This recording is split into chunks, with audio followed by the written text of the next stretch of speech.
वित्त मंत्री निर्मला सीतारमण आज सुबह 11 बजे लोकसभा में आम बजट पेश करेंगी। ये मोदी सरकार के तीसरे कार्यकाल का दूसरा बजट और निर्मला सीतारमण का 9वां बजट है। वित्त मंत्री का बजट भाषण 60 से लेकर 90 मिनट तक हो सकता है।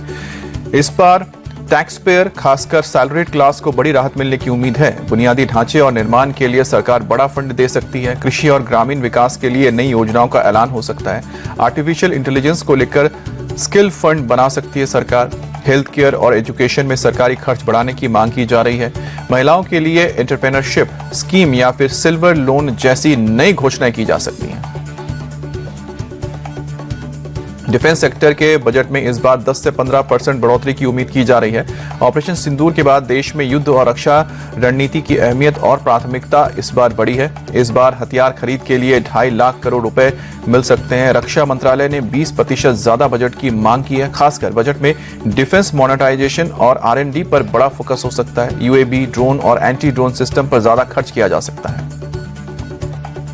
इस बार के बजट में भारत में बने फोन सस्ते हो सकते हैं। मोबाइल के स्पेयर पार्ट्स जैसे कैमरा मॉड्यूल और डिस्प्ले पर कस्टम ड्यूटी घटाने का ऐलान हो सकता है। होम लोन के ब्याज पर भी टैक्स छूट की सीमा 2 लाख से बढ़कर अब 5 लाख रुपए होने की उम्मीद जताई जा रही है, जिससे घर खरीदना आसान हो सकता है। नई टैक्स रेजिम में हेल्थ इंश्योरेंस में सेक्शन 80D जैसी राहत को मंजूरी मिलने की उम्मीद है, जिससे खुद के और परिवार के हेल्थ प्रीमियम पर 25,000 से 50,000 तक की अतिरिक्त छूट मिल सकती है। बैटरी बनाने वाले कच्चे माल पर टैक्स घटने की भी उम्मीद है, जिससे कि इलेक्ट्रिक स्कूटर और कारें सस्ती हो सकती हैं। गंभीर बीमारियों की दवाओं और लाइफ सेविंग मेडिकल डिवाइसेस पर ड्यूटी कम होने के चलते इलाज का खर्च भी घट सकता है। भारत में बने टीवी, फ्रिज और होम अप्लायंसेस पर भी सरकार राहत दे सकती है। बजट 2026-27 में इंपोर्टेड लग्जरी सामान जैसे विदेशों से आने वाली महंगी घड़ियां, जूते और डिजाइनर कपड़े महंगे हो सकते हैं, क्योंकि सरकार इन पर कस्टम ड्यूटी बढ़ा सकती है। विदेशों से पूरी तरह बनकर आने वाली प्रीमियम कारों पर टैक्स बढ़ने की आशंका है। विदेशी कॉस्मेटिक से परफ्यूम और मेकअप का सामान जो विदेश से आयात होता है महंगा हो सकता है। अगर सरकार ने सोने के आयात शुल्क में कोई बदलाव किया तो इनके गहनों की कीमतें प्रभावित हो सकती हैं। पीएम मोदी आज संत गुरु रविदास जी की 649वीं जयंती के अवसर पर पंजाब के जालंधर का दौरा करेंगे। प्रधानमंत्री दोपहर करीब 3:45 पर आदमपुर हवाई अड्डे का दौरा करेंगे और हवाई अड्डे का नाम बदलकर श्री गुरु रविदास जी हवाई अड्डा आदमपुर रखने की घोषणा करेंगे। पीएम मोदी पंजाब के लुधियाना में हलवारा हवाई अड्डे के टर्मिनल भवन का भी उद्घाटन करेंगे। प्रधानमंत्री एयरपोर्ट के कार्यक्रम के बाद जालंधर के डेरा सचखंड बलना जाएंगे, जहां वो डेरे के संत निरंजन दास जी का आशीर्वाद लेंगे। यह पहली बार है जब रविदास जी की जयंती पर पीएम काशी से बाहर कहीं माथा टेकने जा रहे हैं। वो एक सभा को भी संबोधित करेंगे। आंध्र प्रदेश में सीएम चंद्रबाबू नायडू के खिलाफ अपमानजनक टिप्पणी को लेकर YSRCP लीडर अंबाती रामबाबू की मुश्किलें बढ़ गई हैं। शनिवार को टीडीपी समर्थकों के भारी बवाल के बाद देर रात को पुलिस ने अंबाती रामबाबू को गुंटूर स्थित उनके आवास से गिरफ्तार कर लिया। गिरफ्तारी से पहले अंबाती रामबाबू के घर के बाहर खूब हंगामा हुआ। आरोप है कि चंद्रबाबू नायडू के समर्थकों ने रामबाबू के घर और दफ्तर पर हमला किया।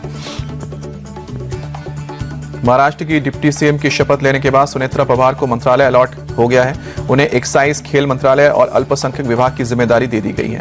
उन्हें वित्त और योजना विभाग की जिम्मेदारी नहीं दी गई है। वित्त विभाग सीएम देवेंद्र फडणवीस ने अपने पास ही रखा है। सुनेत्रा पवार के दिवंगत पति अजीत पवार उप मुख्यमंत्री होने के साथ इन चारों मंत्रालयों का संभार भी ले रहे थे। अजीत पवार के निधन के 3 दिन बाद पत्नी सुनेत्रा पवार ने डिप्टी सीएम पद की शपथ ले ली है। महाराष्ट्र राजभवन में बेहद सादे समारोह में सुनेत्रा पवार को शपथ दिलाई गई। सुनेत्रा पवार राज्य की पहली महिला उप मुख्यमंत्री है। अब वो मुख्यमंत्री देवेंद्र फडणवीस और डिप्टी सीएम एकनाथ शिंदे के साथ मिलकर सरकार चलाएंगी। हालांकि अभी सूतक होने की वजह से अगले कुछ दिन तक सुनेत्रा पवार पदभार नहीं संभालेंगी। मुंबई के जुहू इलाके में बॉलीवुड के मशहूर डायरेक्टर और प्रोड्यूसर रोहित शेट्टी के घर के बाहर बीती रात फायरिंग की वारदात से हड़कंप मच गया। बताया जा रहा है कि अज्ञात हमलावरों ने 4 राउंड फायरिंग की। सूचना मिलते ही मौके पर पुलिस की टीम पहुंची और पूरे इलाके की सुरक्षा बढ़ा दी गई है। फिलहाल मामले की जांच की जा रही है और आसपास के सीसीटीवी को खंगाला जा रहा है। जयपुर में एक फैक्ट्री में ऑक्सीजन सिलेंडर फटने से 2 लोगों की मौत हो गई है और एक शख्स घायल हो गया है। जानकारी मिलते ही पुलिस की टीम मौके पर पहुंची और जांच शुरू की। FSL की टीम भी हादसे की वजह का पता लगाने की कोशिश कर रही है। आसपास के लोगों ने बताया कि जब सिलेंडर फटा तो लोहे के टुकड़े उड़कर उनके घरों में चले गए। खिड़कियां भी टूट गईं, जिससे वो लोग काफी डर गए। छत्तीसगढ़ के बिलासपुर से एक ऐसा वीडियो सामने आया है जिसे देखने के बाद हर कोई हैरान है।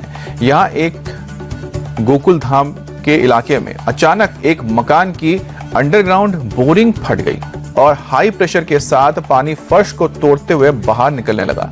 ये पूरा घटनाक्रम घर में लगे सीसीटीवी में कैद हुआ है, जिसमें देख सकते हैं कि घटना के वक्त मकान मालिक वहीं मौजूद था, जो अचानक हुए विस्फोट से हालात में बाल बाल बच गया।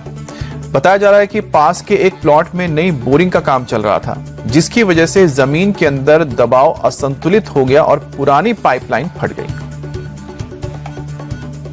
नोएडा में दो युवकों के बीच जमकर मारपीट का वीडियो सामने आया है, जिसमें साफ दिखता है कि पहले एक युवक दूसरे युवक को गाड़ी से बाहर निकालता है, फिर जमीन पर गिराकर उसकी बुरी तरह से पिटाई करता है। फिलहाल पुलिस ने आरोपी को गिरफ्तार किया है। बताया जा रहा है कि दोनों युवक आपस में परिचित हैं और उनमें किसी बात को लेकर बहस हुई थी। देहरादून के विकास नगर में नशे की हालत में दो युवकों ने गाड़ी हटाने को लेकर बड़ा हंगामा किया। मामूली विवाद में ही देखते मारपीट की नौबत आ गई। हालात को काबू में करने के लिए पुलिस को बुलाना पड़ा, लेकिन नशे में धुत युवक पुलिस कर्मियों से भी भिड़ गए। पुलिस ने काफी मशक्कत के बाद दोनों युवकों को काबू किया और अब उनके खिलाफ कानूनी कार्रवाई हो रही है। यूपी के हापुड़ में हाईवे पर हुई एक वारदात ने सनसनी फैला दी। 3 अज्ञात हथियारबंद बदमाश दिल्ली के एक व्यापारी से करीब 64 लाख की बड़ी रकम लूट कर फरार हो गए। वारदात उस वक्त हुई जब व्यापारी बैंक से पैसे निकालकर वापस जा रहा था कि स्कूटी पर आए बदमाशों ने पिस्टल की नोक पर वारदात को अंजाम दिया। फिलहाल बदमाशों की गिरफ्तारी के लिए पुलिस की टीमों का गठन किया गया है। सीसीटीवी फुटेज भी खंगाले जा रहे हैं। उत्तर प्रदेश के रामपुर से एक बेहद ही चौंकाने वाला मामला सामने आया है। वीडियो में एक दुकान पर कुछ लोग आपस में भिड़ते दिख रहे हैं। एक शख्स को 2 लोग मिलकर घूंसे मार रहे हैं। दरअसल ये मामला सिविल लाइंस इलाके का है, जहां दुकान पर बोतल ना बदलने पर ग्राहक दुकानदार से भिड़ गए। इस दौरान ग्राहकों की गुंडागर्दी सीसीटीवी में कैद हो गई। फिलहाल पुलिस फुटेज के आधार पर मामले की जांच कर रही है। यूपी के मुजफ्फरनगर में कपल के विवाद को लेकर 2 पक्ष मारपीट पर उतर आए। 2 तरफ से जमकर पत्थरबाजी हुई। महिलाएं भी 2-2 हाथ करती दिखाई दी। पुलिस ने मामले में 10 लोगों को गिरफ्तार किया है। दरअसल कपल के विवाद को लेकर पंचायत बुलाई गई थी, जहां दोनों पक्ष आपस में भिड़ गए और मारपीट करने लगे। वायरल वीडियो के आधार पर पुलिस अब आगे की कार्रवाई कर रही है। नोएडा में इंजीनियर युवराज की मौत को लेकर अब रोका नहीं जा सका। गड्ढे में गिरे युवराज को बचाने की कोशिश नाकाम हुई थी, लेकिन सेक्टर 71 में पुलिस ने एक शख्स को बचा लिया। दरअसल सड़क किनारे बने इस नाले में युवक अचानक गिर गया था। गड्ढा काफी गहरा था, बड़ा था, जिसे बाहर निकालने के लिए युवक ने आवाज लगाई। आसपास के लोगों ने पुलिस को बुलाया, जिसके बाद पुलिस ने खुद गड्ढे में उतरकर इस शख्स को बचाया। वायुसेना सिर्फ सीमा पर डटकर दुश्मनों का सामना नहीं करती, बल्कि प्रकृति को भी बचाने में अपना अहम रोल निभा रही है। ईस्टर्न एयर कमांड ने जानकारी दी कि वायुसेना ने लो विजिबिलिटी के बावजूद 9000 फीट से ज्यादा की ऊंचाई पर बड़े मिशन को अंजाम दिया। इसमें जंगलों में लगी आग के 15 मिशन थे। मी-17 V5 हेलीकॉप्टर के जरिए 35,000 लीटर से ज्यादा पानी का छिड़काव करके इस आग को बुझाया गया अरुणाचल प्रदेश में। पंजाब के किसानों के लिए खेती को फिर से लाभदायक पेशा बनाने के प्रयासों के तहत सीएम भगवंत मान ने चंडीगढ़ में दक्षिण कोरिया के डेलीगेशन के साथ बैठक की। बैठक में स्मार्ट खेती, उन्नत कृषि मशीनरी और बायोटेक्नोलॉजी सेक्टर में सहयोग पर ध्यान दिया गया है। इसके अलावा घटते कृषि रकबे और खेती से जुड़े मुद्दों पर भी चर्चा हुई है। सीएम मान ने कहा कि बैठक का मुख्य उद्देश्य कृषि को लाभदायक बनाने के लिए पंजाब और दक्षिण कोरिया के बीच आपसी सहयोग बढ़ाना है। T20 वर्ल्ड कप से पहले टीम इंडिया को बड़ी सफलता मिली है। न्यूजीलैंड के खिलाफ 5 T20 मैचों की सीरीज पर 4-1 से कब्जा कर लिया गया है। भारत ने 5वें T20 में न्यूजीलैंड को 46 रनों से हरा दिया। टीम इंडिया ने पहले खेलते हुए 271 रनों का विशाल स्कोर खड़ा किया था। लक्ष्य का पीछा करने उतरी न्यूजीलैंड की टीम 225 रन बनाकर ऑल आउट हो गई। 5 मैचों की सीरीज में भारत ने लगातार 3 मैच जीतकर पहले ही सीरीज पर कब्जा कर लिया था। चौथा T20 मैच जीतकर न्यूजीलैंड ने हार के सिलसिले को तोड़ा, लेकिन तिरुवनंतपुरम में 5वां मैच जीतकर भारत ने जीत के साथ सीरीज का समापन किया। तिरुवनंतपुरम में टॉस जीतकर भारत ने पहले बल्लेबाजी की। भारत की बल्लेबाजी का सबसे मुख्य आकर्षण का केंद्र रहे ईशान किशन, जिन्होंने 43 गेंद पर 103 रनों की विस्फोटक पारी खेली। ईशान किशन ने अपनी पारी के दौरान 10 छक्के और 6 चौके लगाए। कैप्टन सूर्यकुमार यादव ने 30 गेंदों पर 63 रन बनाए। बाद में बैटिंग करने आए हार्दिक पांड्या ने भी हाथ खोलते हुए 17 गेंदों पर ताबड़तोड़ 42 रन बना दिए। भारतीय बल्लेबाजों ने न्यूजीलैंड के सभी गेंदबाजों पर जमकर प्रहार किए। टीम इंडिया के बल्लेबाजों के सामने न्यूजीलैंड के सभी गेंदबाज बेअसर साबित हुए। कैप्टन मिचेल स्टैनर सबसे महंगे गेंदबाज साबित रहे। स्टैनर ने 4 ओवर में 60 रन देकर एक खिलाड़ी को भेजा पवेलियन। काइली जेम्सन को हार्दिक पांड्या के रूप में एकमात्र विकेट मिला। लॉकी फर्ग्यूसन को 2 विकेट मिले। जैकब डफी को ईशान किशन का विकेट मिला। लक्ष्य का पीछा करने उतरी न्यूजीलैंड की टीम को 17 रन के स्कोर पर सिर्फ ने रूप में पहला झटका लगा। अर्शदीप सिंह ने विकेट लिया। न्यूजीलैंड की तरफ से फिन एलन ने 80 रन की शानदार पारी खेली। ईश सोडी ने 15 गेंदों में 33 रन बनाए। रचिन रविंदर ने 30 रन बनाकर अर्शदीप सिंह की गेंद पर पवेलियन लौटे। डेरिल मिचेल ने 28 रन की पारी खेली। भारत की तरफ से अर्शदीप सिंह ने शानदार गेंदबाजी की। अर्शदीप ने 4 ओवर में 51 रन देकर 5 खिलाड़ियों को पवेलियन भेजा। अक्षर पटेल को 3 सफलता मिली। अक्षर ने 4 ओवर में 33 रन दिए। वरुण चक्रवर्ती और रिंकू सिंह ने एक खिलाड़ी को पवेलियन भेजा। भारत की तरफ से 7 गेंदबाजों ने गेंदबाजी की। जसप्रीत बुमराह, हार्दिक पांड्या, अभिषेक शर्मा को कोई सफलता नहीं मिली। T20 वर्ल्ड कप से पहले फॉर्म में लौटी पाकिस्तान की टीम।